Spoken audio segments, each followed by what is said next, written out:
বিসমিল্লাহির রহমানুর রহিম। সকল প্রশংসা একমাত্র মহান আল্লাহ রব্বুল আলামিনের দরবারে। তো দেখেন, আমি গরুর গোস্ত দিয়ে কাচ্চি বিরিয়ানি রান্না করলাম।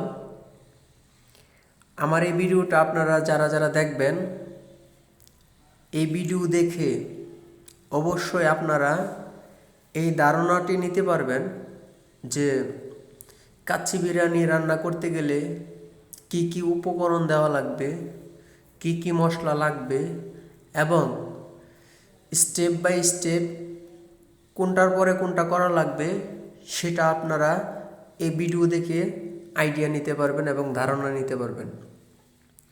আমি আমার বাড়িতে একটা প্রোগ্রাম ছিল, এখানে 4 কেজি চাউলের কাচ্চি বিরিয়ানি রান্না করলাম। তো আমরা 20-25 জন খেয়েছি। আলহামদুলিল্লাহ, খুব সুন্দর হয়েছে এবং কাচ্চির কালার খুব সুন্দর। আপনারা এইভাবে যদি কাচ্চি বিরিয়ানি করেন অবশ্যই খুব সুন্দর হবে এবং ভালো হবে। আমার এই কাচ্চি বিরিয়ানি